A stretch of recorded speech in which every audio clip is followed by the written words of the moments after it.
So on March Congresswoman 14th, Jasmine mark my Crockett. words, I could be wrong, but I think we're going to end up shutting down the government.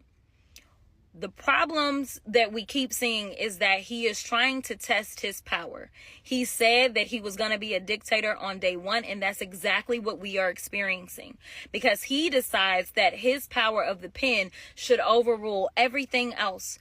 The reason that he is wrong, in my legal opinion, is that when it comes to appropriations, that is not something that the president does.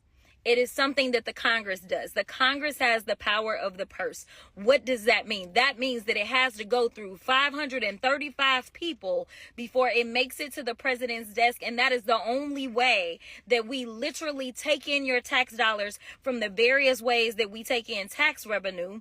And then we redistribute that money in the various ways that we do. That has to go through Congress. He unilaterally believes that he can, with the stroke of a pen, say, never mind, we're going to undo that. A couple of issues with that. Number one, we have the power of the purse, not the president. Number two, that has already been signed into law.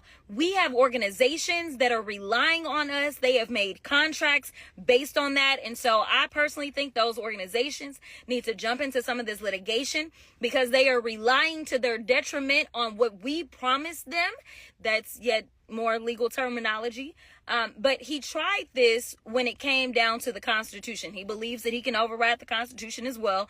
And so that's why he's been pushed back by a Reagan Republican judge immediately, where they said you can't get rid of birthright citizenship.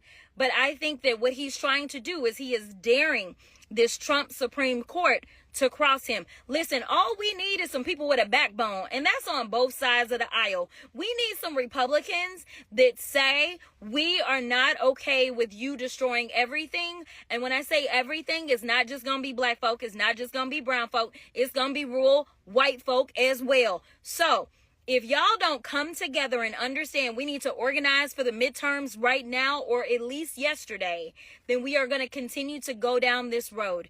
So right now, all I can tell you is that we don't have the numbers. I'm going to do everything that I can to say the Democrats need to stand together, and we need not give them anything, because if they are not promising to do right by us, not to mention even if we engage in negotiations, if he feels like he can just go ahead and take all the Democratic priorities out of whatever, then we also are going to be losing. So right now, I know everybody is panicked. I know everyone is upset, and I completely understand. All I can tell you is that hopefully we will have some judges, whether they are Democrats or Republican appointees, that will follow the law. This is very simple. What he is doing is lawless. He is lawless, and y'all decided that y'all wanted a thug in chief, and that's exactly what we got. We got somebody that showed y'all he don't have no respect for the law. He will continue to violate the law. He is violating the law. We will see if judges will continue to enable him to violate the law.